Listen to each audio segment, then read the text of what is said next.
Welcome back to the Fanspeak Network. Another episode of Monday Degen Power Hour. That's right. We're going to cover DFS. We're going to cover Underdog Battle Royale. But most importantly, we're going to cover the 2-game Monday Night Football slate for bets, parlays, all the good things. We're going to do so in just 1 minute.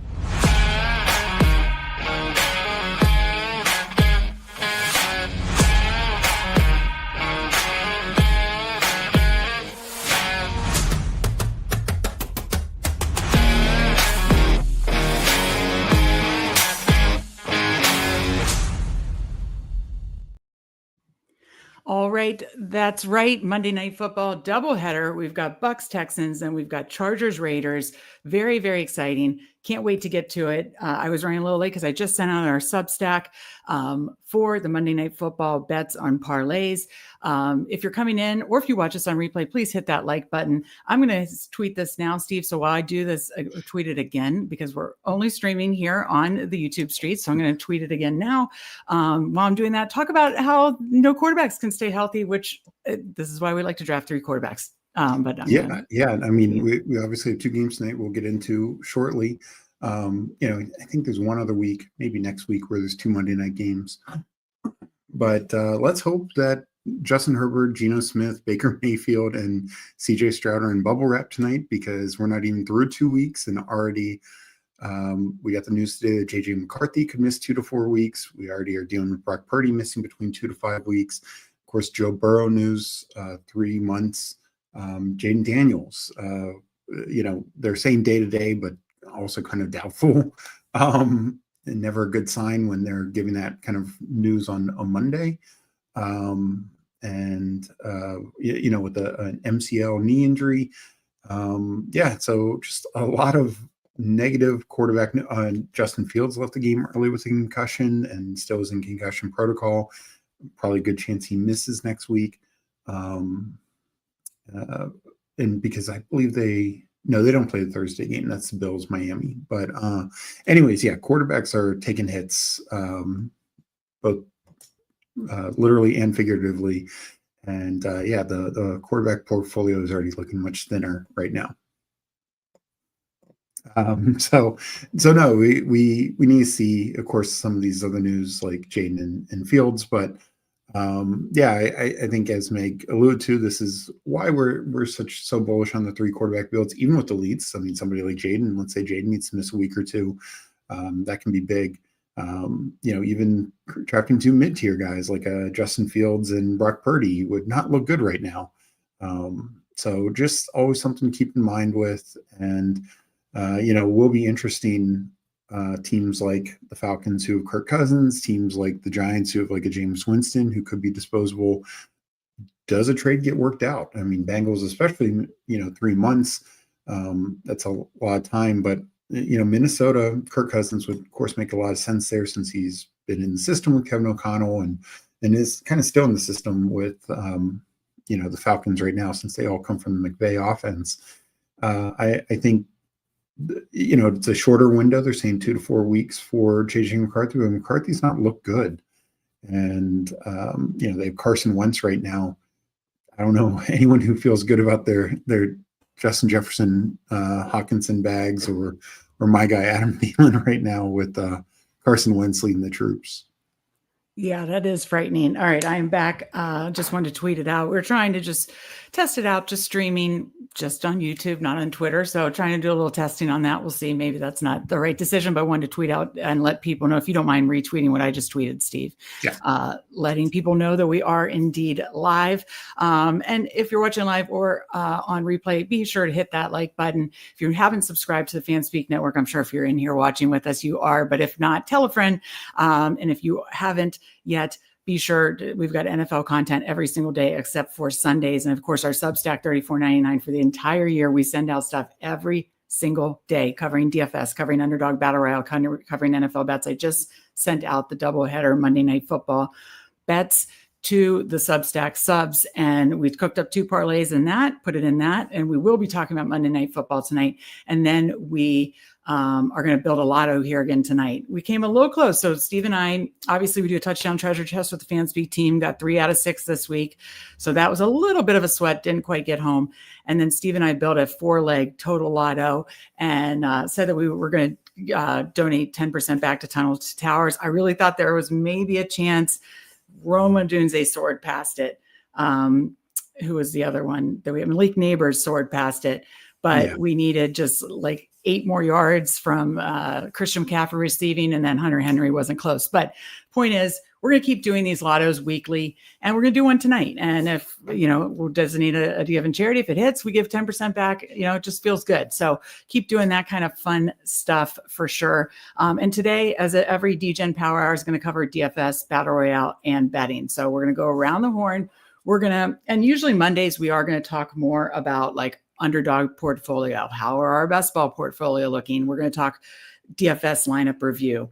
But for this week, with 2 games Monday night and 1 starting at 7 p.m. Eastern in literally less than 3 hours, we're going to focus on just quickly DFS, maybe a quick, like, how'd the week go for us, but then a early look at week 3.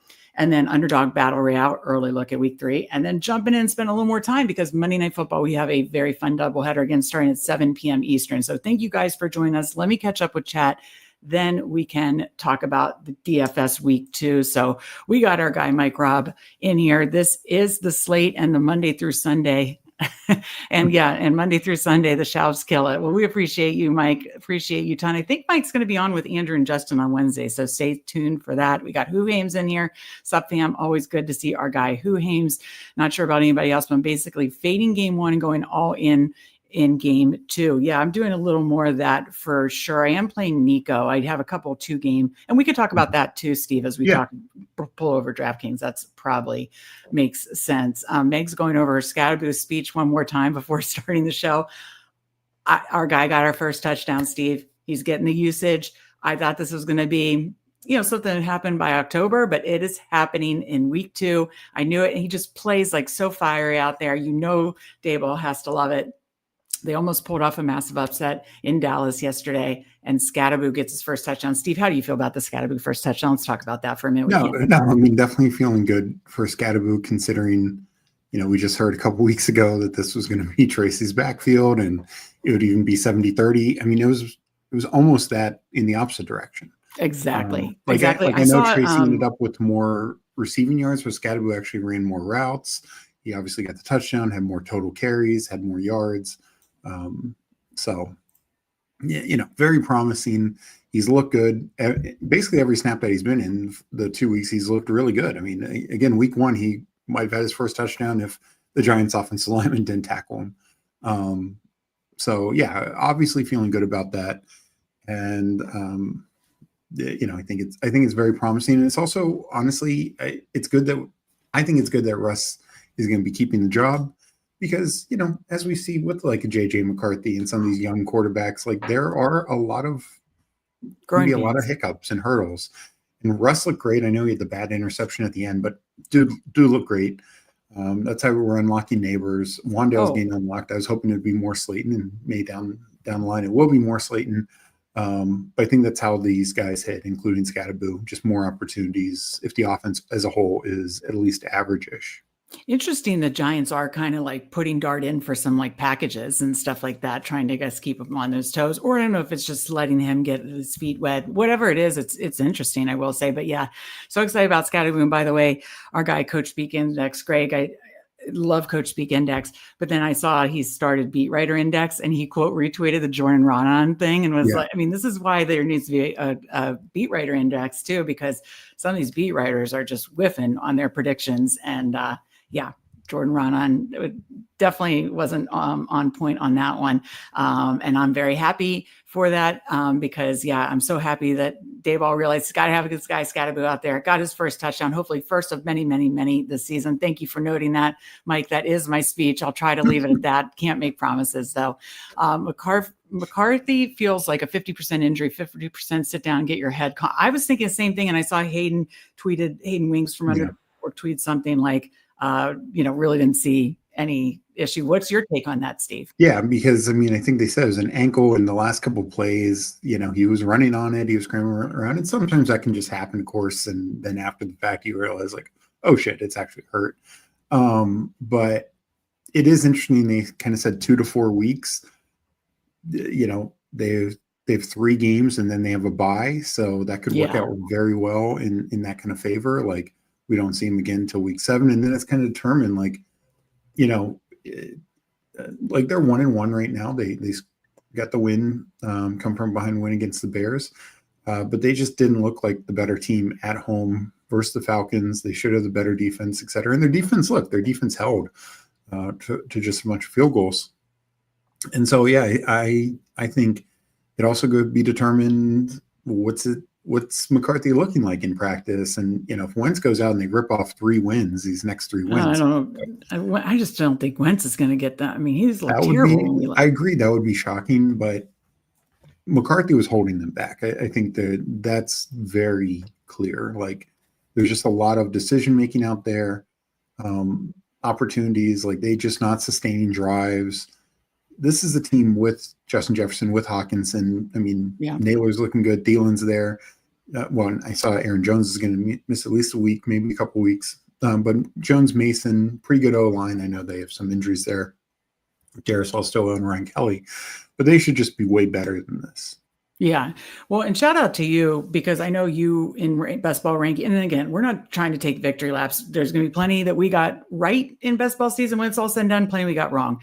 Yes, there are some things that we'll be excited about, like the Scattaboo usage already and that kind of stuff, but we're not going to take victory laps, like massive, just victory laps, and act like Vegas Dave here. Like we all, everybody can be right and wrong on takes, and but you do have to celebrate when you are right. And I do think we're a lot more right than we're wrong. And one thing, shout out to you, that you were a little wary on Justin Jefferson's ranking because JJ McCarthy was his quarterback, because people can shit on Sam Darnold, but he, did right by Addison and Jefferson and them last year.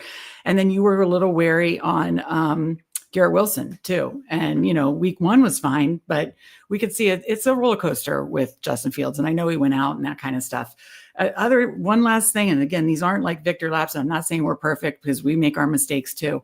But all season, I believe we were the only outlet doing best ball rankings that had Daniel Jones ranked ahead of Anthony Richardson the entire time, ranked as QB1 for the Colts the entire time. We said maybe Daniel Jones gets a change of scenery. Maybe he can be like what we've seen the last 3 or 4 seasons with Geno Smith, Sam Darnold, Baker Mayfield. A change of scenery could do it with a very smart offensive coach in Shane Steichen. Again, over the course of 17 games, is it going to play out in our favor?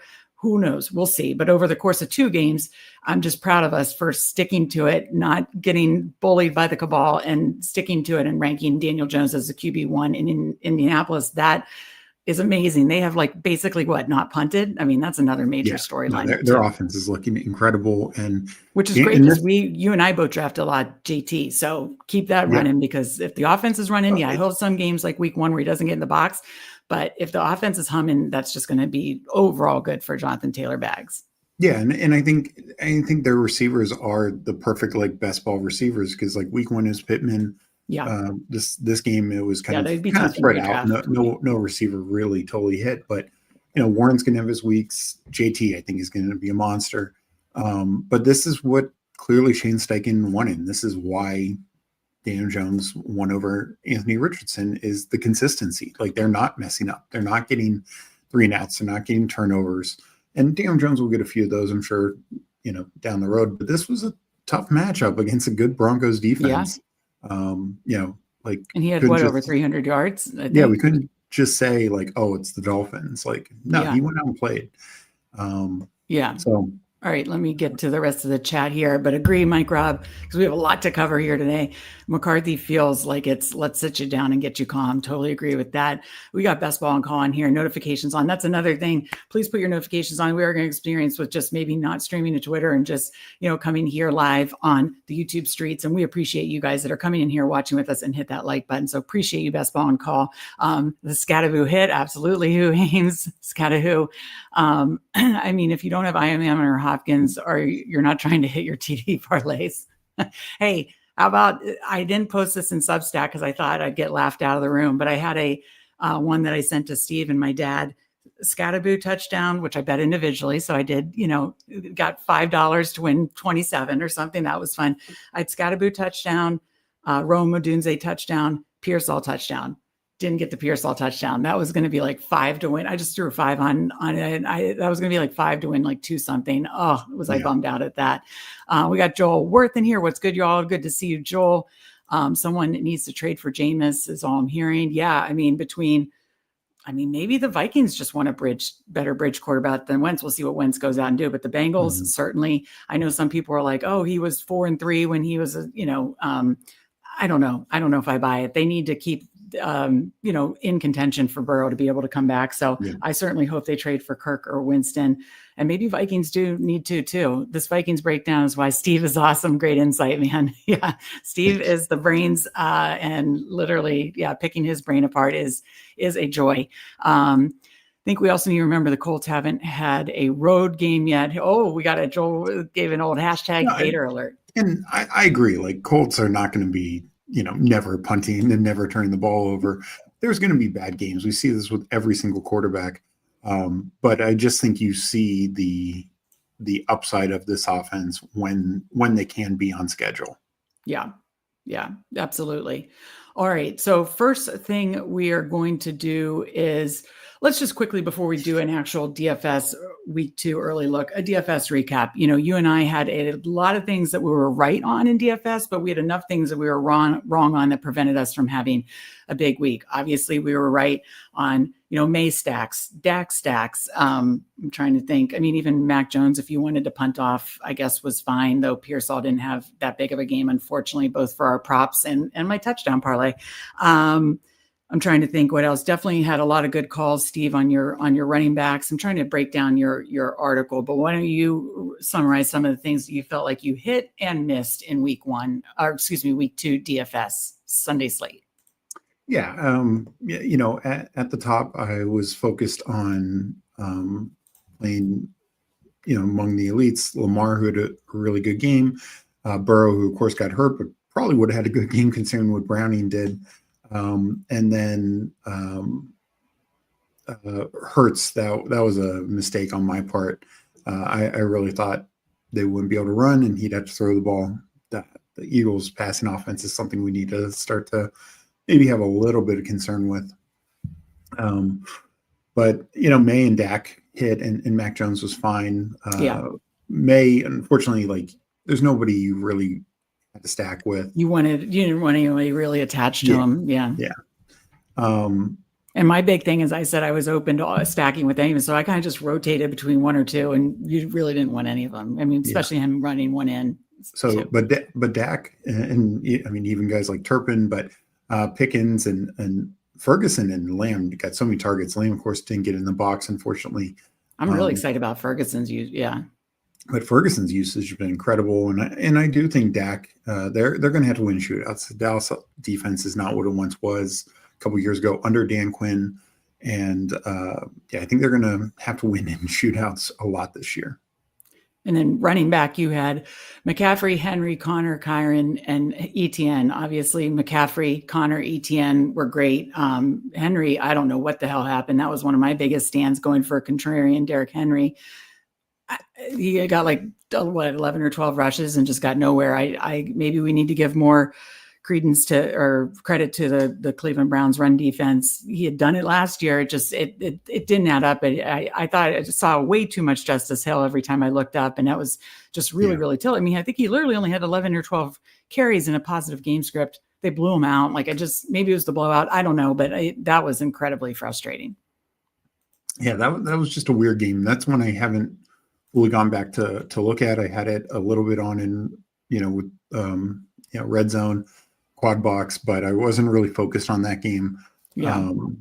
I mean, the touchdowns were, Lamar throwing 4 touchdowns, and the only one that kind of makes sense is Hopkins, number 3 receiver.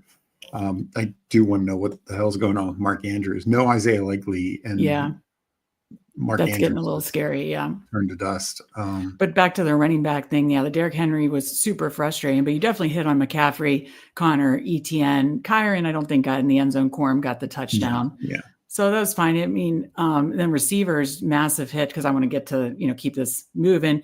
Jamar Chase, CeeDee Lamb, DK Metcalf, Roma Dunze, massive hit there.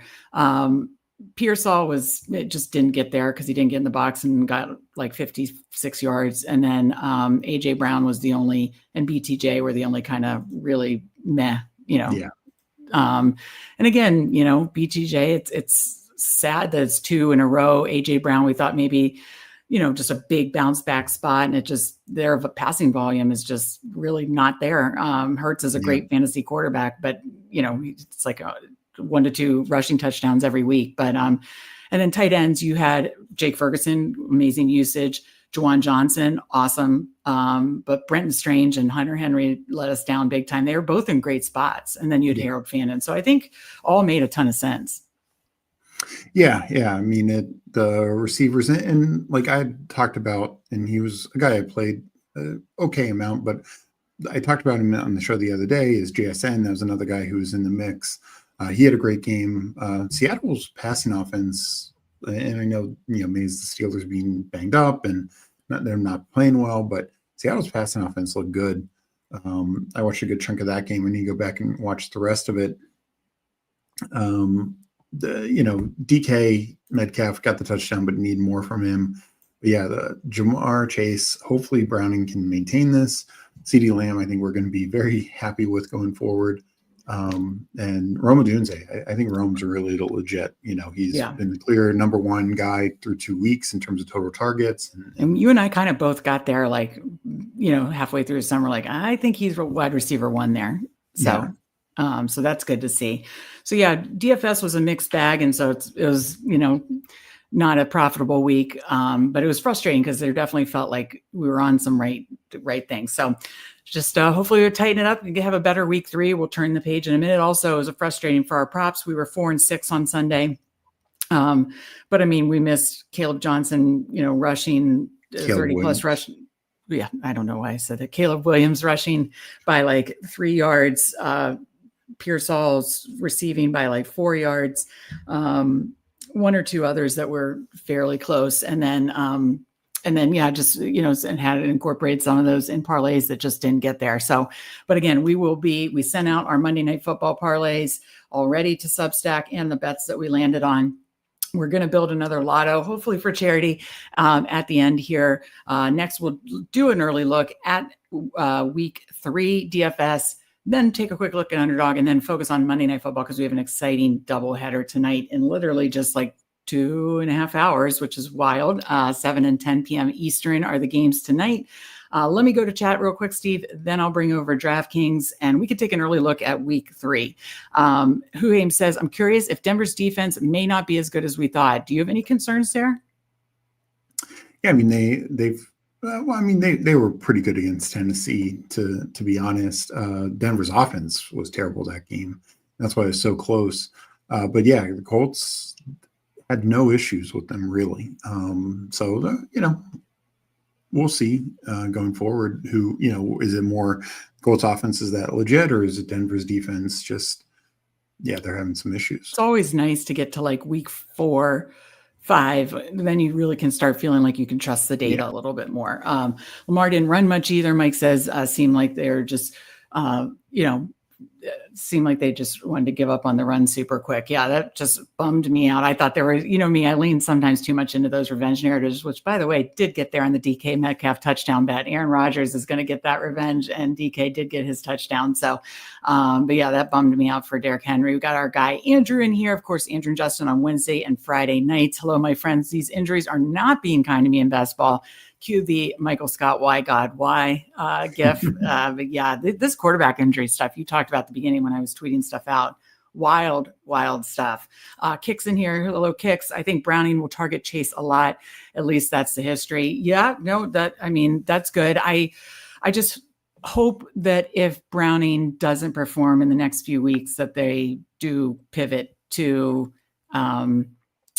Kirk Cousins or Jameis Winston for two reasons. One, are Chase and Higgins bags over the course of the season. And two, if you did build, like a 3 quarterback Burrow teams, or if like Huheem's made a point on Twitter last night, maybe in some of those more kinder advance rate, like the Bulldog or something like that, maybe you still can push a Burrow team through, but he's got to have something to come back to. So I do hope if Browning, history shows that Browning will target Chase. I agree. I just hope if he's not good enough that they're willing to pivot out there to the options. Which I think someone mentioned Kirk earlier. And if I missed that, I'm sorry. I'm just interested to see if Kirk and or Jameis get a call here soon. Because like you said, this is crazy. Oh, this is funny. Meg out here missing names like Caleb Johnson. This is kickoffs. Yes. Maybe that's why I had Caleb Johnson in my head. Fairborn. Okay, this was one of Andrew's bets. Bairn. See, I cannot pronounce names. Over 1.5 field goals. Book it, hitting at a 80% rate. And now I can't read numbers either, apparently. 80% rate in the last 10 games. And they can't always get in the end zone, which I agree. I'm a little bearish on the Texans offense outside of Nico, like Nico tonight. Huheem says that's something to watch about the Denver defense. And then we got Go AZ Cards in here. Good to see you, Charles. Appreciate you joining us. All right. That's the DFS recap. Now let's make our way over to early look. Just an early look, Steve. Do not have to stay, locked on these takes. This is just an early look of what we may want to look further into for week 3 of the DFS slate. So I will bring over Classic and just what just happened? I'll bring over Classic and not tonight's slate. What's happening? Okay, 9.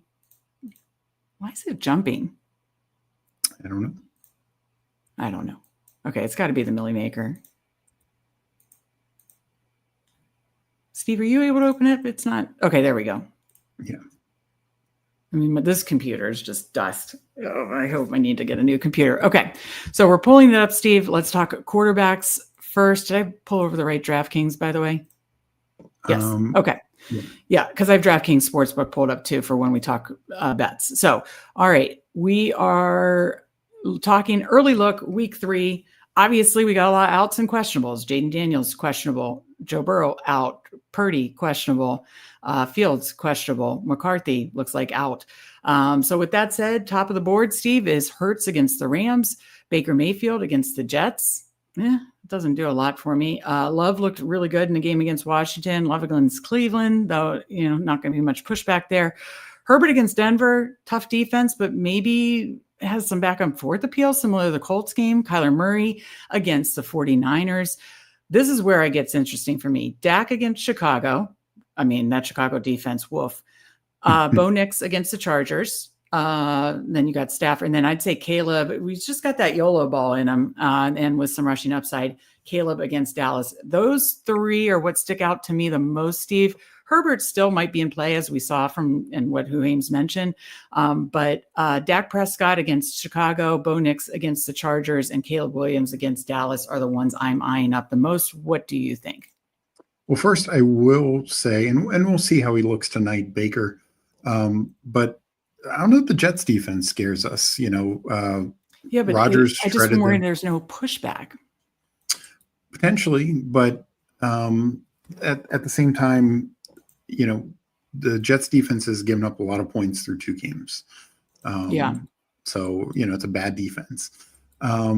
First, the other thing I will say is I will definitely be interested if we know that Jaden Daniels is out. Marcus Mariota, absolutely. So what is the report? I mean, I'm just barely keeping my head above water, trying to keep up on the data from the prior week, then jump into tonight's slate. So Mondays and Tuesdays, especially, it's like drinking water from a fire hose. Is that the correct expression? Did I say it right? Yeah. Okay.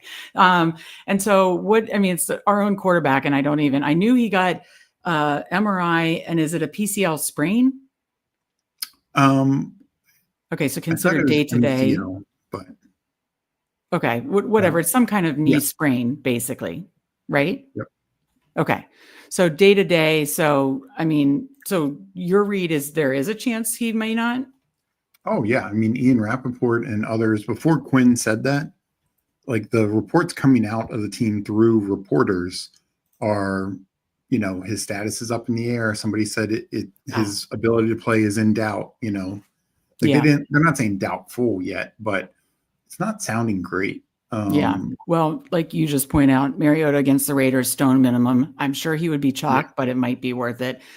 We talked about it during who Haynes is still in here. Yeah. We talked about it during Superflex drafts. The couple times he came in last year, Jaden did start every game, but he came in for pretty much the full Panthers game last year and half of the Cowboys game. He looked awesome in that offense. Yeah. So Mariota would be games, if I'm remembering correctly, he had 19 and 23 fantasy points. So and one was just literally just the half.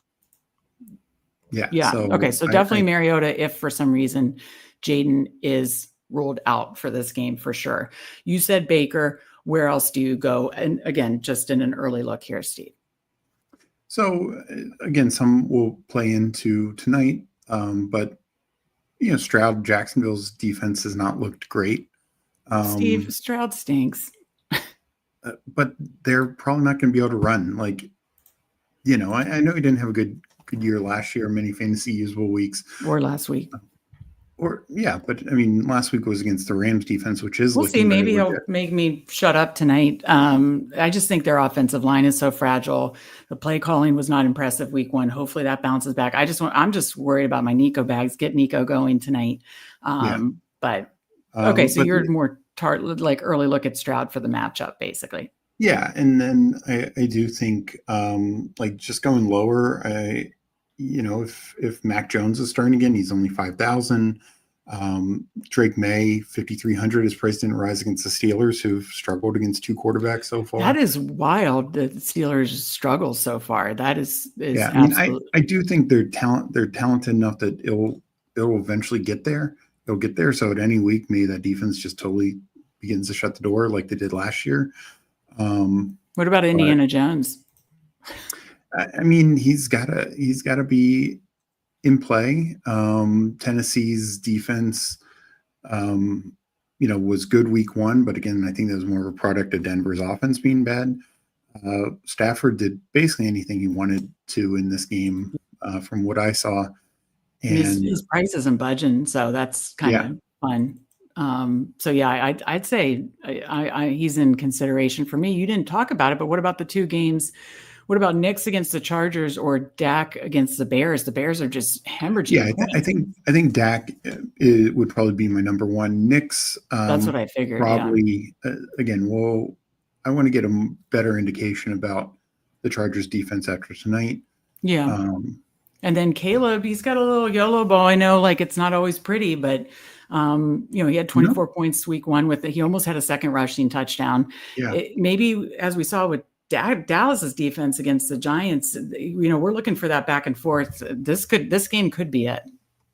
Yeah, and I mean, even in this game against Detroit, when he sat out the last couple of drives, he had 18 points. So he's definitely in play at that kind of price. I think a lot, but so much is going to depend on what the status is of like Purdy, what the status is of Daniels, what the status is of Fields, because like Tyrod min priced would come into play with his rushing upside. I mean, there could be a couple of min-price quarterbacks in play. I mean, obviously, like you said, you could go back. I mean, Browning, they have priced up at 5,500. I was just curious, but like you said, Mac Jones, the one they already have. Yeah, Mac Jones, they already priced it is still at 5,000. But if Jaden Daniels or Justin Fields is rolled out, you've got some totally min-price options. Yeah, but I think Tyrod is 4,800, so they did price that up a little bit. Oh, they did. Okay, wow. So I was looking for him, and I guess it's so weird because I thought Jaden Daniels had his MRI on like Friday, and it was like nobody really talked about it until yesterday. It was very odd. Yeah. But whatever the case is, Mariota is min-price. Yeah, he is. And then I personally, I think I'm going to personally live in this area of the Dak, Knicks, Caleb Williams, Daniel Jones, Drake May area. I was kind of shy about the Drake May stuff, but he's got that rushing, floor / upside. And then, the Steelers haven't been scary, but like you said, it could turn on a dime. Let me catch up with chat and then we'll go to running backs because we are still going to the Underdog streets and then Monday night football doubleheader. Again, Jeff says, good to see you, Jeff. J Love is going to put on a legendary beatdown on the Browns. I think so. Who likes Chubb under. That is where my streak is headed. Okay, the underdog pick'em streaks. I like it. Good luck tonight. Like Rob says, you got to answer this. Steve, do you think Meg has something to do with all the Commanders' injuries, since her love for the man on the other team has gone all over the Twitter world? Don't tell our mom and dad that. I mean, Yeah, she is. I think it's very likely. I said to Steve, I said, can you, I guess by Christmas it would lose its luster. But I said, for Christmas, an early Christmas gift, can you get me the Scattaboo Angry Run shirt, and I'll wear it like every single day of best ball playoffs. I won't take it off. Just keep spraying air deodorant or something. Yeah. Okay, Steve, on to running backs at the top. We got Bijan, who looked amazing. Christian McCaffrey, who is truly has bell cow usage. Saquon Barkley did amazing in a very tough matchup. Taylor, same thing yesterday. So very loaded with the top four, in my opinion. Then you've got Bucky, Jacobs, who's just their bell cow, though. Cleveland running backs are starting to scare me. Chase Brown, Genty, Connor, basically from 6.5 up. Who are you focusing on? I think definitely McCaffrey and Bijan, maybe Barkley, though I think that's a tougher matchup. The Jonathan Taylor I'll play, but we'll definitely like it if Sweat is out again in the interior. Bucky, maybe. Again, kind of want to give another game because he didn't look great week one, but we'll want to kind of see what this game shows. Probably will avoid like the Jacobs and Chase Brown area. Yeah. May they lean on Chase Brown a little bit more, but there's just risk that Cincinnati offense is just terrible. And Kamara got more passing usage. I really like Kamara. He's absolutely dominating carries. He had 21 carries in this game, 6 targets. I just think any game he hit 99 rushing yards, just missed the bonus by 1. I hate saying it, but Javonte Williams has to at least be in play. He's had 20 and 25 fantasy points. There's one where I'm taking an early L. I totally admit that. And again, got to let the whole season play out, but I definitely was low on Javonte. Yeah. So, and he's priced up some, but not a ton. No, he's still at 6.1. Okay. Then going down, I mean, Ken Walker looked great. Goes up against New Orleans. I know it's still split usage, but would you go to Ken Walker? Yeah, it's obviously very interesting. Walker only had 35% of the snap share, whatever it was, but he dominated the carries. He had the explosive carries. He had 1 target. Maybe Charbonnet got 1 target as well. I didn't see what I can't remember the final box score, but I know deep in the game he had a target and Charbonnet didn't. Mm-hmm. So I'd absolutely consider that. I think, I'll probably stay away from Hampton unless he really wows me tonight and you feel like you're getting a $6,500 back at $5,600 because the prices aren't adjusted. Mason, I think, is a absolute smash play. Especially now with Aaron Jones. Oh, Steve, that was another tilt fest. I literally lost 7 parlays lost by leg, and one was last night. I put in live, did the whole alt under live thing again. And this was early in the game before I knew it was going to be just horribly low under. And all I needed was Aaron Jones receiving. Didn't get it early. Then he's, has the hamstring issues out. And that guy, has really struggled with some soft tissue injuries. So that really sucked. Because that was one of the ones I felt most comfortable, but it was like a 4-leg plus an alt under. It would have been 5 to win 200. It was, oh my God, so tilting and frustrating. But yeah, Jordan Mason, I imagine he's going to be absolute chalk, but I think this would be chalk I'd eat at 5,400 against the Bengals. Yeah, no, I tend to agree. Okay, any other lower ones? Because we got to keep it moving. Potentially Nick Chubb if he gets the usage he got week 1 and week 2, because the matchup against the Jaguars doesn't scare me too much. I don't see anything else much lower. Okay, let's on to receivers because we still need to get to the underdog and streets before we get to the betting streets. Chase, Lamb, Puka, Jefferson, Nico, Ladd, Mike Evans at the top 6,600 and above. Are you going to stay away from Chase and Higgins for right now and Jefferson, obviously? Yeah. Or are you going to play them because it would be contrarian? I think I will. I mean, I'll kind of look and see where ownership is trending. I mean, if they're like 1% guys, 2% guys, then maybe they're worth playing. But I'd much rather eat lamb chalk knowing that he's going to get 12 to 15 targets from Dak than Jefferson getting 12 targets from Carson Wentz. Yeah. And I think Nico Collins hopefully has a good night tonight.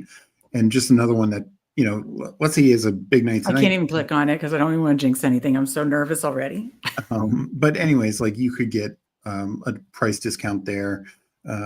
He's only six. It is tough because like Puka and Ladd have potentially tough matchups. Yeah. This might be a week to live in the mid-range. I mean, JSN against New Orleans. You have still had 8 catches yesterday.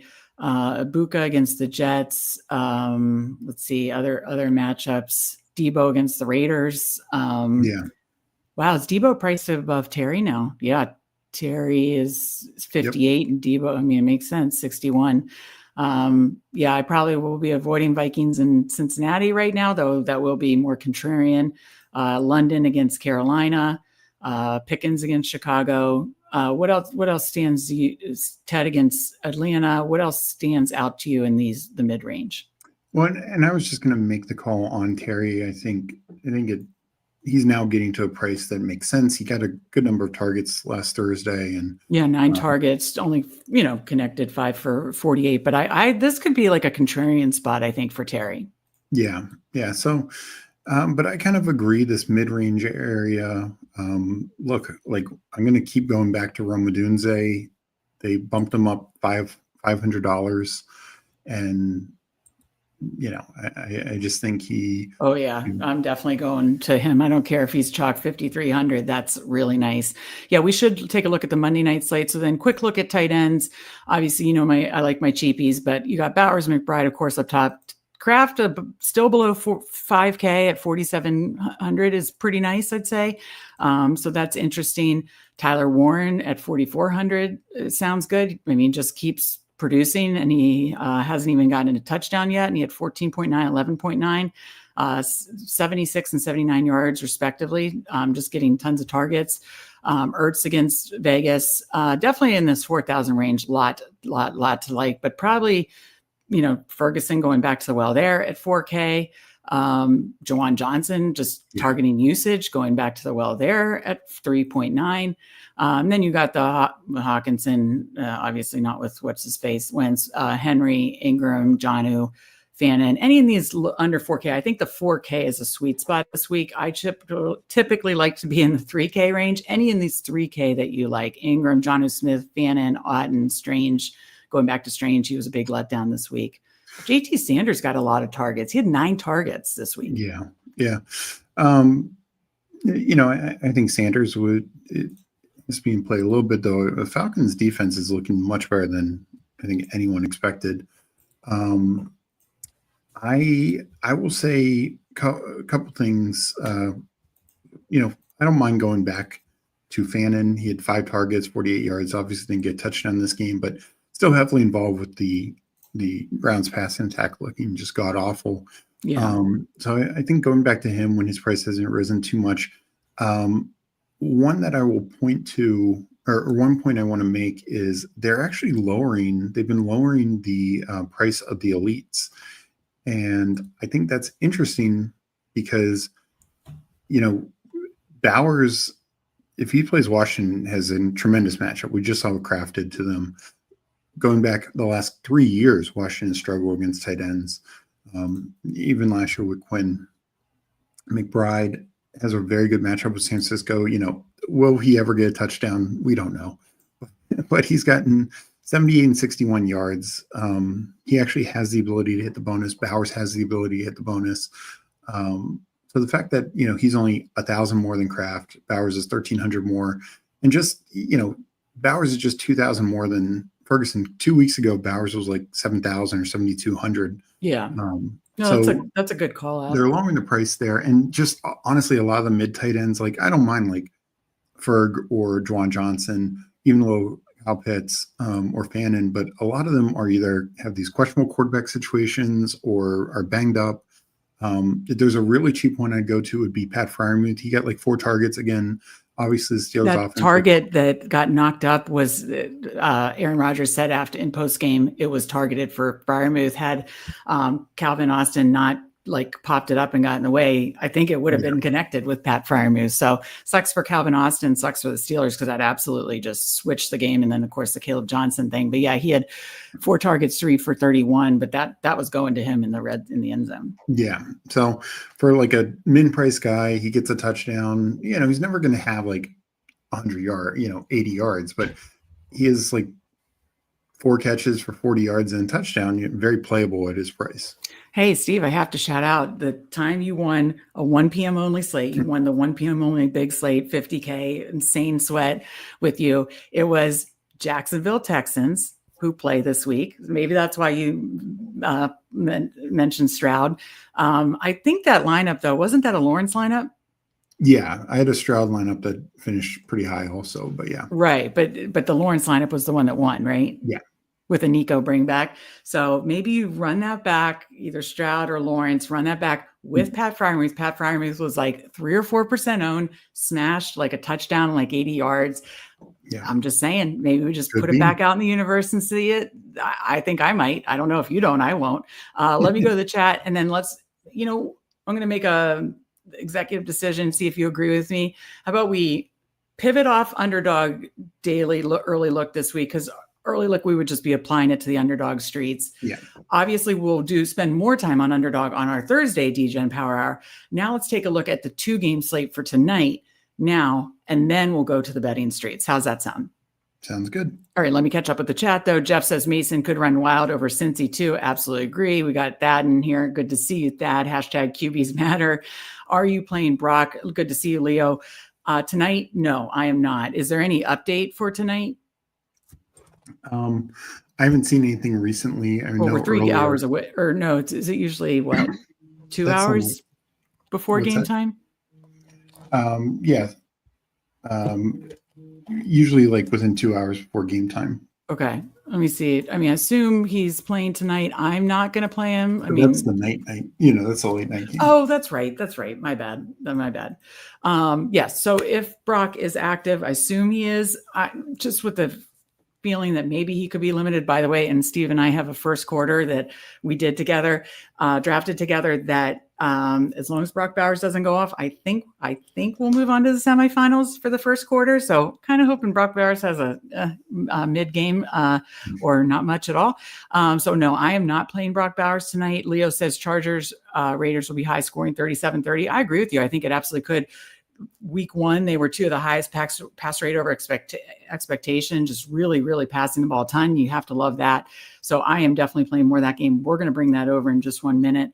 We got our guy Candyman in here. Good to see you, Candyman. Hope your first 2 weeks of the NFL season, whatever Degen stuff you got going on, and of course your best ball bags are going well.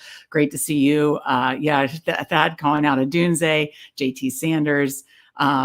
Steve, that's the night game. I also need Bowers to be like under 12 points in several elim first quarter. Okay, Hames, you and Steve and I and you were locked in. Let's keep it moving for the eliminator first quarter, and Bowers just keep it, nothing crazy tonight. What is rest happening? Up to Trounce Washington next week, probably. What's that? I think it keeps logging me out because I had DraftKings Sportsbook pulled up to do our betting, and it keeps like bumping me out. So let me get back in.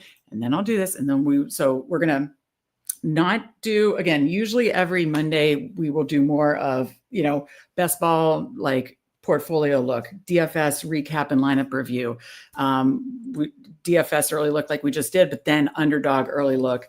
But tonight with 2 games and it's starting at 7 p.m. Eastern and literally basically a little over 2 hours, we just did a DFS recap, DFS week 3 early look. We're going to skip Underdog, do a little more of that on the Thursday Degen Power Hour. Now we're going to look at the the 2-game doubleheader slate tonight on DraftKings, and then go over to the betting streets for MNF doubleheader bets.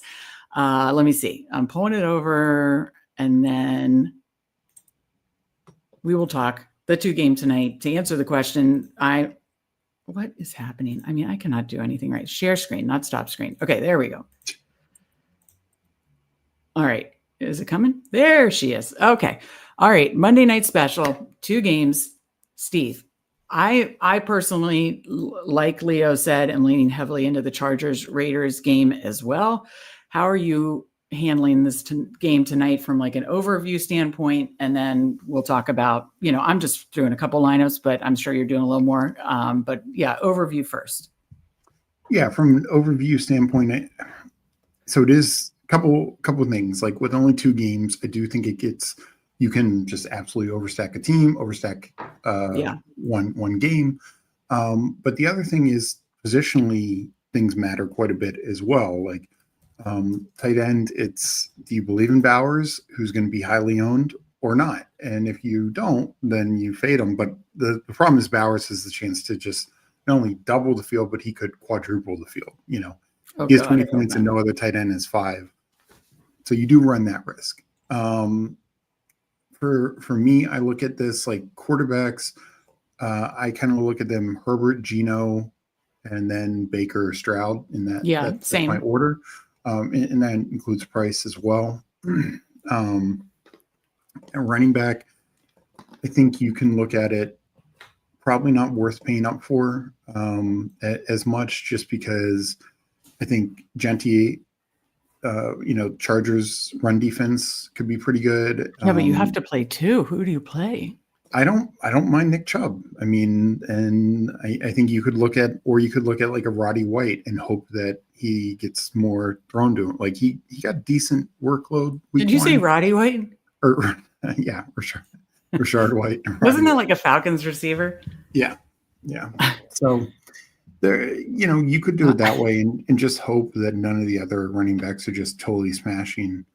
I like Hampton. They say, Hampton could be in a good solid spot, though Najee will probably play more snaps. And then, Genty, it's tough. Like Raiders, I think they're missing an offensive lineman. I'm probably fading Genty tonight. Like I don't know how many lineups I'm going to do. Maybe I'll have him in 1 or 2, but very, very few. I want different combos of the receivers because I think there's just a lot of receivers on every team that you can make a case for. My fear is just like, you said you're willing to play Nick Chubb. Who you're going to play, like Nick Chubb and Rashad White? Like, talk about lapping the field. Like, even if Genty and Bucky's games or Hampton, 2 out of 3 of those games are just mid, it could still double. Yeah. You could literally get like 3 points from these guys. That's what worries me. Yeah. Well, the thing is, I mean, Chubb is a starting running back, and I know the matchup is tough against like Vita Vea and company, but he is. Yeah, but again, if he doesn't get in the box, he gets nothing in the passing game. So you even if he gets around his total, which I know Huheim said he likes the under, even if he gets 50 yards, like that's 5 points. Like you're getting nothing in the passing game. He has to get in the end zone to get double digits for you. Yeah, but that's kind of like Bucky. Of the 4 starting running backs, Bucky's the only one with known passing work. Like we don't know how much Genty's going to be used in the passing game. We don't know how much Hampton's going to be used in the passing game. I guess I'm just kind of counting on any of these 3 to get enough usage in the passing game that it makes them a little more valuable. That even if they don't get in the box, they could outscore by. And if they'd have to be more effective on the ground. I mean, Genty had 19 carries for 38 yards. So yeah, I mean, it comes down to, do you have faith that they're going to get more targets? Like Irving got 4 targets, 4 catches last week, only 8 receiving yards, but at least he got 4 points from that. So yeah, I think that's how he got his touchdown, was on a short little pass. Yeah. But, no, it's tough. And Huheim says he has 2 primetime lineups with Bowers and Mayer. I assume it will be reasonably unique. No, I don't mind that, honestly. Yeah, and Michael Mayer, with or without Bowers, might be trending to be, a pretty decent play on something like this. One, if Bowers if he's not playing, he becomes absolute chalk.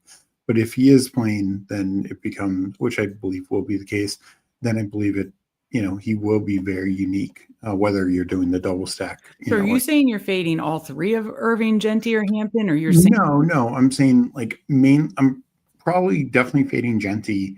Irving as to me the likely favored running back.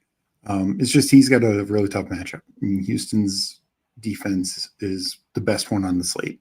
Yeah, I think the problem is like you can still jam in a lot of good receivers and feel pretty good about your lineup. It's not like if you're not paying up for Bowers, basically. That's the thing. Like, who do you play at tight end if you're not paying up for Bowers? Like Meyer is pretty good, but like Otten just had a no for. Is Tyler Conklin? I did one with Schultz. I don't even like Schultz. I have two saved right now. Yeah, I mean, honestly, Schultz is, I think, probably the second best tight end, especially from price standpoint, because Conklin didn't play much. I know he had 2 catches for 50 yards, but he didn't actually play a lot. Yeah, he didn't have a ton of routes. So yeah, no, that wasn't super no, my tight end pool is basically Otten, Mayer, Schultz, and that's it. So yeah, probably Mayer, Schultz, most likely, quite honestly. I'm fine with that. And if you do that, you can play Bucky and Genty and a Hampton and those combos. I think it kind of becomes like, do you pay up for Bowers or do you pay up for a running back? And I'm paying up for a running back. I mean, Bauer, we don't know how healthy Bowers is. Just because he's active doesn't mean.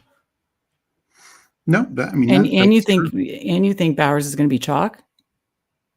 Oh, I think he's going to be very highly owned, just because he is just such a massive edge over every other tight end. Well, then how I'm personally doing it is Herbert or Baker. Mostly Herbert, actually. I'm only doing a couple lineups. I'm paying up for running back. I'm paying up for receiver. I'm punting tight end. This is like what I do in every DFS and best ball. And then I want to play, who did I mean, honestly, the defense is from the Texans or Bucks, basically. Yeah. Because both have offensive line issues and, can generate some pass rush. So that's probably how I'm handling it. Why don't we build a shell lineup with a Herbert stack? Okay. All right. So you do a Herbert stack. Are you double stacking him with? I would in a 2-game slate like this. Yeah, I'd absolutely be double stacking. They are very condensed with the 3 receivers getting I believe sharp targets. Sharp Football, Warren Sharp, or excuse me, actually Rich Rebar, I love his write-ups, said like 82% of Herbert's targets went to receivers because, again, Conklin and these, Hampton weren't really doing much in that game. So would you prioritize Quentin Johnston or Keenan Allen? I'm going to prioritize Keenan Allen. He had the higher target rate. Johnston got 2 touchdowns, but I mean, how often is he getting 2 touchdowns? So I put in one of the defense. You could do Bucks or Texans. I put in that. You got the Herbert double stack. Would you go ahead and just bring it back with Jacoby Myers? Yeah. I like Jacoby Myers a lot in this game. How about we do one lineup with, and again, we're not filling out the whole thing. One lineup fading Bowers and one lineup using Bowers, and then it shows like the differences of what you can do. Well, I think how about it in this one you play Bucky, since we didn't do a Tampa receiver? Right. Okay, so we got Herbert, Bucky, double stack Ladd, Allen, bring it back with Jacoby Myers, punt defense with Bucks, 5,800 for 3 spots. Why don't we fill out tight end, and then we can just show again, if you're fading Bowers, let's just put in Michael Mayer. What is happening? Okay, then you have 7,100. That's what I mean. Price is not an issue as long as you're fading Bowers. So then you could do whatever you want. You don't have to go down to Chubb, but if you want to get unique and leave money on the table, you could do Chubb. You could do Hampton. You could do Genty. Obviously, if you're wanting to put Nico in, then you're left with 6,900. So then you would be left with probably Hampton unless you wanted to punt tight end further or punt defense further. So Nico is going to be a priority for me. And that's why I am going to kind of pay up for running back. Any thoughts of things you want to see there? Yeah. I mean, I think you can make a strong case for Nico or either of the Bucks receivers. Yeah, the think you Bucks would. could. I initially going into it like really wanted to, and then I was like, "Ooh, they just have such a tough matchup." I'm prioritizing Nico. Yeah, I mean, I'm prioritizing Nico. I hope they figure out to get the ball to Nico. That shouldn't be rocket science, but it was week one. It should not. Um, No. but you and I talked earlier today that other coaches figured some shit out. Detroit being one of the main ones who week one their offense just looked totally off, and then this week it came out, it firing just on all cylinders. So hopefully they figure out Nico is legit and one of the best receivers in the league. So yeah, I like that a lot. Quick things from Chad. Schultz and the second best tight end are phrases that don't belong in the same sentence. Yeah, it's 7 points could lead tight ends. That's why Yeah. I'll be punting and just hoping Bowers is not all, a full go. Always Herbert, agree with you there at that. We got our guy Tim D in there. Got the Patriots win. May look good, feeling good. I'm taking a chance on Stroud. He's been due for a bounce back for over a year now. Maybe this is the game. So yeah, I mean, I think he'll be very low owned out of this, and trying to think of ownership things in this slate. You can always leave money on the table, like you said. You can onslaught things more, you can play against your defense. Those kind of things are kind of the typical stuff. But any other pivots you want to do here before trying a Bowers lineup, if you wanted to go that way? No. Okay, so if you put in Bowers, would you take out Myers? No, I don't actually mind double stacking Bowers and Myers. We'll take out Bucky, obviously. Take out Bucky, and then. Okay, so if you did Herbert, would you keep like a double stack with? Yeah, you talked about the double stack. So if you had Herbert, I mean, you could also like pivot down to Geno, I guess, too. But because Herbert is 59 and Geno's 53. So if you did Herbert, Ladd, Keenan, Jacoby Myers, Bowers, so you've got like a double stack on both sides, and then just decide which quarterback, Nico, cheap deep, or one of I mean, the other thing is to go down from Nico to like Mbuka and hope, like Mike Evans is getting the Stingley coverage type thing. Yeah, no, that's interesting. It gives you a little more breathing room at running back. Nico's going to be my priority, and just hope they find a way. They only got him like 5 targets, like terrible week one, but if that's just malpractice to not scheme him open. So hoping that they find a way to get him the ball, and you'll see that in our props that we talk about here in a minute. So yeah, that leaves you 6,300. So that's where you talk about the Genty fade. If you played Chubb, though, then if you wanted to go up to, if you wanted to do Genty, if you wanted to do Bucky, you could, if you did Nick Chubb. Yeah.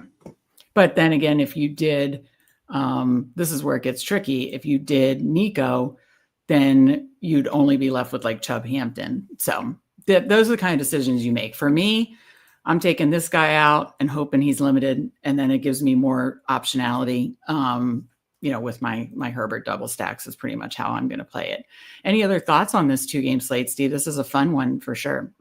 Yeah, I definitely think if you're mixing it up, and again, not even saying at the $20 price point, like 5 different $3 lineups or something like that, mix it up and do a slight pivot from this type of thing, like do QJ or do like Herbert will be my number one quarterback, but I do want Geno lineups. I want a couple of Baker lineups, maybe even the Stroud lineup. I might get there because I like that kind of slight edge.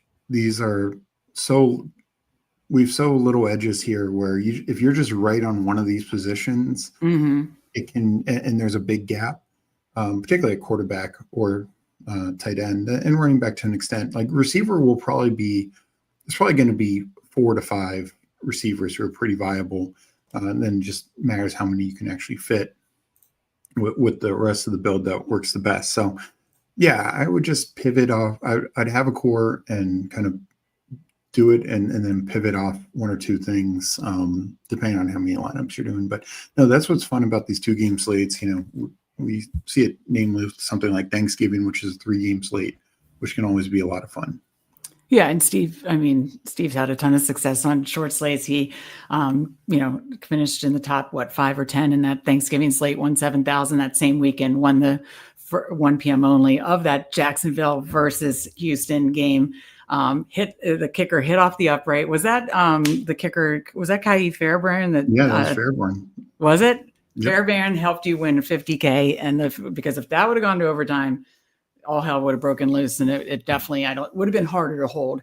So you win the 1 p.m. only. So short slates is definitely fun. You can take some fun approaches. That's where you had your low owned Pat Fryermuth, who maybe you go back to this week, run it all back. But no, who do you think will be, one last question before we pivot over to the betting side. Again, we're skipping Underdog today. We'll spend more time on that on the Thursday Degen Power Hour. And we're going to go over to the MNF doubleheader bets, bringing over DraftKings Sportsbook. But who do you think will be the lowest owned tight end that's viable? Like, I understand Conklin and Disley are going to be low owned, but like between Schultz, Mayer, and Otten, who do you think will be the lowest owned? I'll guess Otten, just because seeing him get an offer last week will keep people off of him. And if you read recent news, of course, he's coming back from an injury, and I don't think that's why he went offer, but I just think that could keep people off of him slightly more. Do you think with like Derek Stingley coverage, he could get some more open underneath? I mean, tough to say. It's possible, and you know, I think particularly in this time frame without Godwin, he probably will have a couple good weeks. So this could be one of them. I just don't think there's like necessarily data to support it. It's just he's out there for most of the routes. If Bowers is active, do you think Mayer will be low owned, or just he'll still be decently owned? I think Mayer will be low owned if he's active. Okay. If Bowers that's is active, which I expect him to be. That's what I have interest in. Okay. I'm going to bring over DraftKings Sportsbook now. So give me a minute to do that. As I'm talking about that, start to talk about some of your favorite individual props or anytime touchdowns for tonight. Yeah, I mean, I really, and others talked about, I really like the Chargers Raiders game. You know, we're generally not ones to look at unders. So I'm looking for where I feel there's opportunity for overs, and that's absolutely with the Chargers. Raiders side, particularly in the passing attacks. You know, I like both quarterbacks. Definitely like Herbert the most, and I think you can pick any of his three receivers. I mean, absolutely be looking at the three receivers. And they're higher lines, but I feel confident with all of them. And, you know, we'll be looking to parlay a couple of them. And then Jacoby Myers on the other side, I feel really good about. If you're looking for like a lower line thing, like Trey Tucker, we know he has deep threat ability. He ran like 91% of the routes last week. He's clearly the like wide receiver 2. Now with Bowers, you know, that takes a lower role, but you know, just a guy who you could probably get at a lower rate, who's at least out there every play. Okay, so let's go through some of the bets that we talked about, like game by game here. And by the way, for our Substacks paid subscribers, we sent the bets that we bet individually and the parlays we did. And then once we're done talking about props, anytime touchdowns, we are going to build a lotto here together, put it on Twitter, put it in the Substack comments. And if it hits, we'll donate 10% to Tunnel to Towers, just like we had planned. If that lotto hit 2 out of 4, and the other one was close, so let's keep it that vein. If only, Steve, we would have done Neighbors, Lamb, Rome, and then bring in like another guy who we're big on in DFS, like a Jamar Chase or something like that. So we're going to get one of these. We're going to get these, and we're going to get plenty of other bets and parlays here. Again, we'll post a full recap on Substack, but we were 4-6 yesterday, looking to have a good night tonight. Again, all that's been sent to Substack, but we're going to build a lotto, talk through some props. So my favorite props on the first game are Baker Mayfield rushing. He's hit this line, I want to say, like 80% of his last 5 games, and pushing it to 20 and getting plus odds. So let me look over here. So looking at rushing, let me make this a little bigger too. So Baker rushing, they have it at 25. Sorry, FanDuel Sportsbook has it at 20 for plus 118. So it depends on your book, but I honestly don't mind 25 either. But 20 at plus, like, I believe 118 was the bet that I took for Baker rushing. And again, you know, got to think about the kind of pass rush too. Houston has a good pass rush. They were still without Wirfs. So that's my favorite bet in this particular game. What's your favorite bet in like individual bet in this first game? You mentioned we don't like this one as much. For me, I like. Sorry, I was scrolling around. Which one did you say is? I said favorite? Baker rushing 20 plus. That would be probably my number one. My number two is going to be Nico. 80 plus 100. It was plus 100. It's plus 103. Nico 80 plus. I think I took it on FanDuel. So plus 103, 80 plus. He's just too good to be not getting 10 targets, and ideally even more than that. And the Buccaneers secondary struggles. Like they struggled last year. I think they're going to still struggle this year. So I believe Nico having 80, 90, I'll probably ladder him up a little bit, but 80 is one of my favorite bets out there. Yeah, 90 plus 153, 100 plus 213. So I definitely like laddering up Nico for sure. Yeah, you and I don't like a ton in this first game. I mean, obviously love Evans and Mbuka, but they just have a much more difficult matchup. Jaden Higgins, you can get plus odds on FanDuel. It goes up to 40 here. I think FanDuel, you can get plus odds at 30 if you think Cade Otton has a bounce back, but I don't really count on that. And it's just like behind Nico, it's just like a kind of revolving door of the receiver situation. So I don't love it. And then, Bucky, it's a tough defense with the Texans. So that's a big line of 70 rushing yards. That's why I like Baker's rushing yards a lot. You could do running back receiving, but I don't really love it. It's not like Bucky got 4 targets, but it's not like he did anything with it. So I do not love a lot except for Nico and Baker rushing. So let's talk the second game. And then there's a lot more that we like there. So what's your favorite prop in the second game?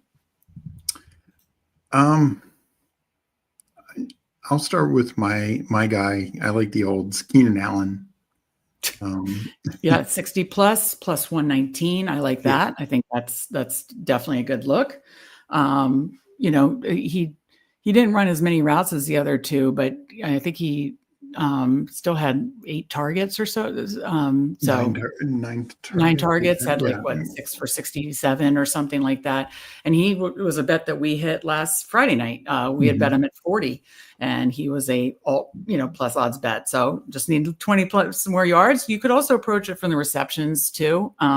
Yards or receptions, whatever you're more comfortable with. I think if you wanted plus money on his receptions, you had to go to 6, I believe.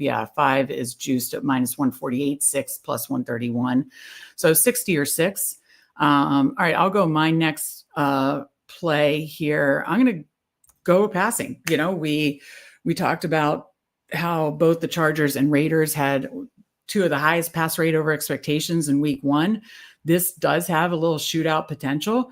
260 minus 103 here on DraftKings Sportsbook. You wanted to go this is Justin Herbert. Raiders are not a tough matchup for him. He looked great. Again, they're just kind of leaning into, they started doing that last year where they were passing a lot more than people expected. And they started that year against the Chiefs. It was funny. Rich Eisen on the broadcast Friday night kept being like, oh my God, he's passing again. He's dropping back again. It's like he couldn't even hide his surprise and shock.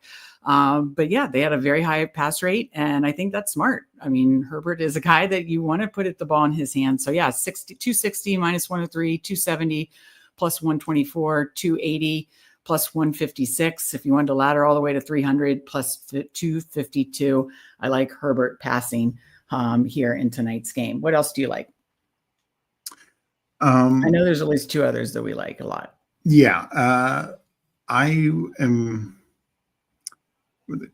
For me, there's three others that I'm really interested in, but oh boy.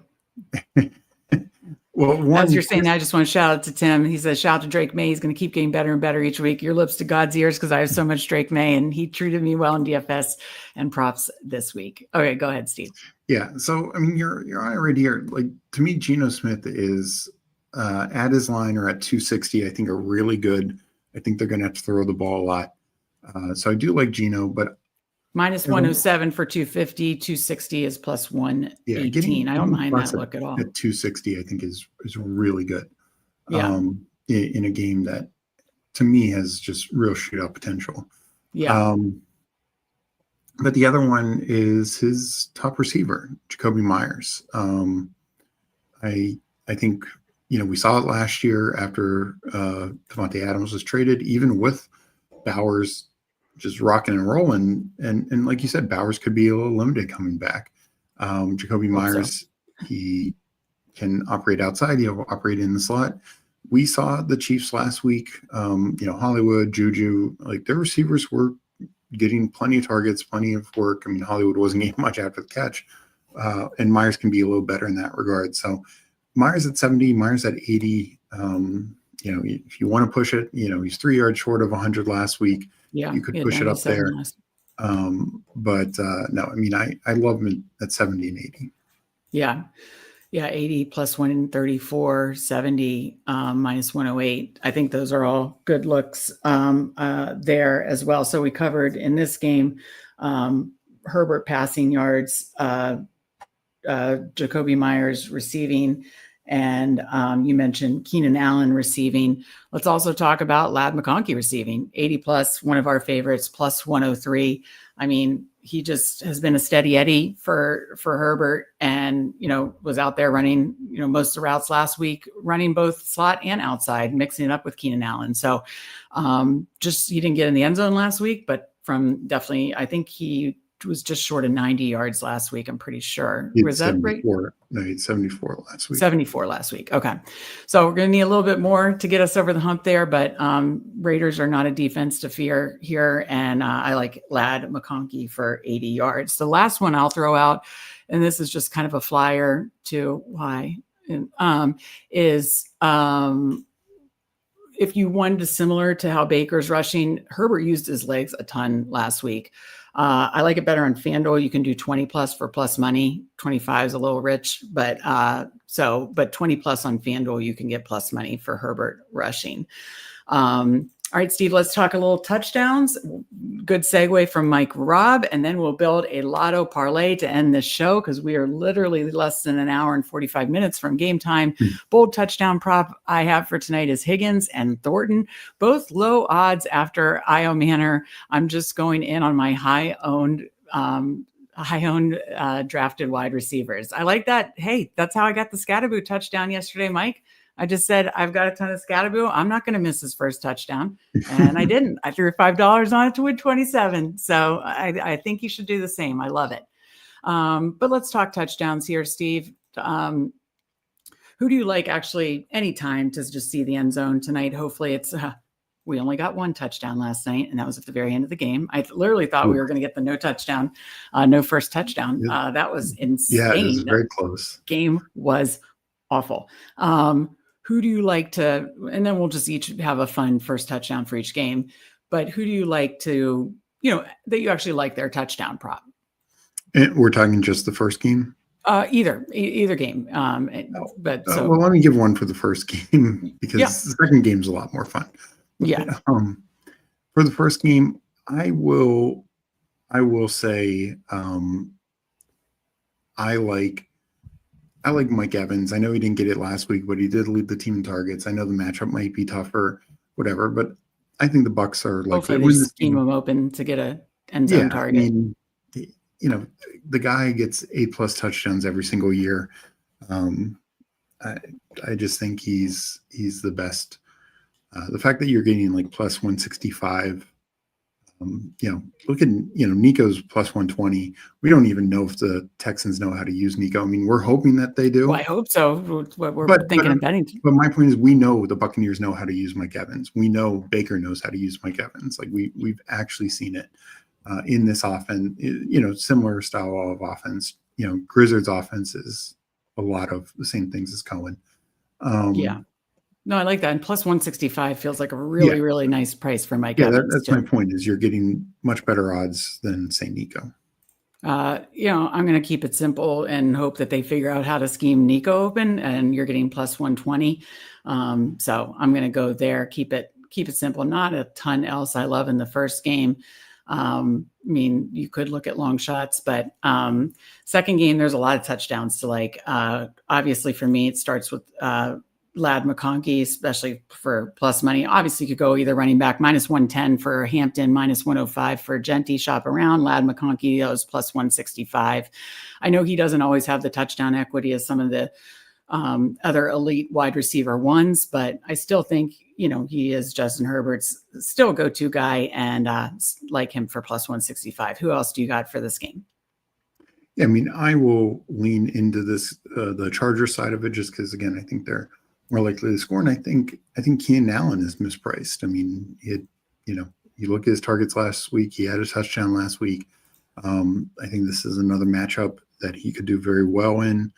And the Chargers, I think, should be very passing focused when you got a guy like Herbert. So why not Herbert? Herbert knows Keenan Allen the best of these wide receivers. So, I just think Keenan Allen at plus 225 is a really good price. Same, I agree. Last thing I'll say is Jacoby Myers plus 180, hoping that Bowers is limited. If you want to go to Bowers, he's plus 185, but Jacoby Myers plus 180. And if Bowers is rolled out, Michael Mayer plus 400 is kind of a spicy one, long shot. So don't mind that. Yeah, like if I do a long shot in this one, I like Trey Tucker a lot. He got touchdown last week, again out there for 92% of the routes. He also has deep ball ability. Like we've seen that historically with him. That's how he scored touchdowns. Last week was a red zone touchdown, which was nice. But if he's getting that many routes, if he has the ability to score from outside the red zone, inside the red zone, plus 425 is pretty decent. Who do you like better, like the matchup with the Chargers for Raiders? Do you like it better for the receivers or the tight ends? You're saying for the for the Raiders, so like going against the Chargers defense. Yeah, I mean, Bowers is his own unique animal. Like it really doesn't matter what if the Bowers matchup. Doesn't play. Like, do you like Michael Mayer or Trey Tucker is a better long shot? I think Trey Tucker. Okay. All right. First touchdown fun. Each pick one that's not, that's at least first touchdown score, at least like 9-1 or more. So I'll let you include Mike Evans if you want. No, I won't do. I mean, Mike Evans would be, but can you scroll down? Yeah. I will go for Rashard White. Oh, I mean, he didn't get used much though last week, Steve. He got used a lot more than Sean Tucker. The people think Sean Tucker is going to take over. I think it's another week. And just last year, Rashard White had a massive red zone role. It's not like Bucky, wowed. I know Bucky got a touchdown catch, but it's not like Bucky, had this massive game or anything. So I think just running it back, they have historical trust in Rashard White, getting plus 2,200. Granted, it has to be their first touchdown. So yeah, honestly, I like his anytime as well for that same reason. Well, then I'll just go in Buka for a 10-1 if we have to be 10-1 or over, because I like it to be Nico Collins or Mike Evans, quite honestly, in this game. Second game, because then we got to build a lotto and get out of here down to an hour and a half till game time. Not the running backs, but any other player. Who do you see getting in the end zone first tonight? Well, the easy call is what I just said, Keenan Allen. But can you scroll down a little bit? I was going to say, lad, Keenan's 13-1. Yeah, I mean, I think Keenan is good, but if I was wanting a real lotto, I would take a shot at like a Trey Tucker, or even though I don't think he'll be out there too often, like Tyler Conklin will get some red zone work. Yeah. So I think that's fair. Or Michael Mayer if Bowers is out or limited, but tight ends are always like a fun long shot for sure. Yeah. All right, Steve, I'm going to put you on us on full screen while I recheck location because it's giving me an annoying error. That's always fun. Let's see here. But while I'm doing that, we are going to, so this is Tim approved is Rashard White call. So appreciate you, Tim. We're going to build a lotto and then we will place it. Why? Am I having to recheck? Talk about your first parlay lotto. We're going to build a 4-leg lotto. We're each going to pick 2 legs from each game, push the hell out of some lines, have some fun, throw some $10 on it. If it hits, donate $10 back to Tunnel to Towers, supporting obviously first responders and always remembering 9/11. So that is what we're going to do. Why don't you in the first game pick your first leg, Steve? I mean, I don't love a lot from the first game. But I'm going to go with, about this. I know, but I'm going to go with Nico. Okay, just pushing Nico to 90 or 100. I'll say 100 just for fun.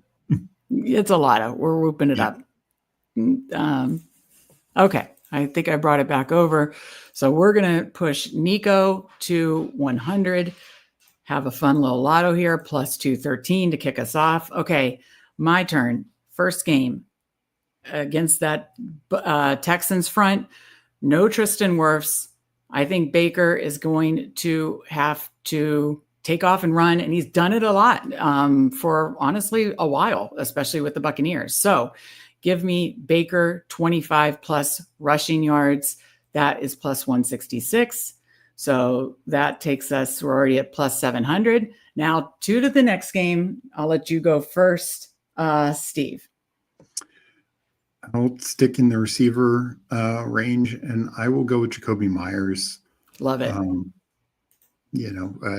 already talked about him, but he was really good down the stretch last year. I think people forget how good he was.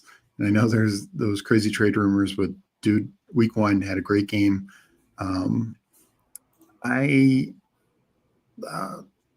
think you could go 90 or 100. Where do you think I should go? I mean, I put in 100, but if you want me to put 90, I will. There is a pretty big gap between 90 and 100, so let's do 100. Okay. All right. So we got 100 Nico, 25 Baker rushing, 100 Jacoby Myers. Oh my God, my dog is losing his mind. And then we're going to top it off with the pass rate over expectations staying strong in this game for both sides.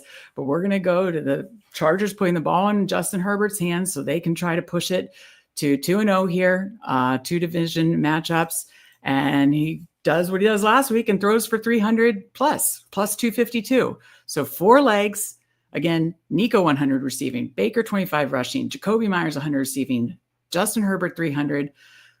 All these guys kind of did this except Nico last week. Myers was 7 yards short.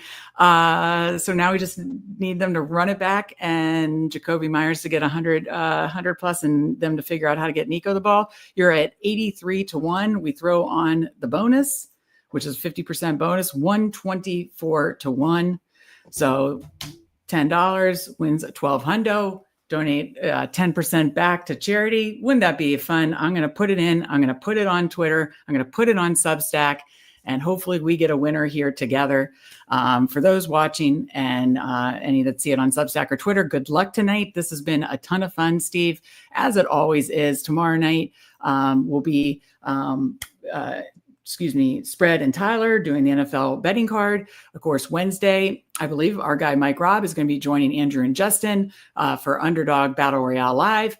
Thursday, we're back. Degen Power Hour will spend more time in the Underdog streets. And then Friday, of course, Prop Party and Degen Dads. We've got you loaded. Make sure you're following the Substack link below. There's a free 7-day trial in addition for that $34.99 for an entire year. So hopefully you guys have enjoyed this. I know we've enjoyed this. Any final thoughts for the people, Steve? No, good luck tonight. Hope everyone has a lot of fun and win some money. Absolutely. Let's go. Let's win some money. Have a great Monday night doubleheader.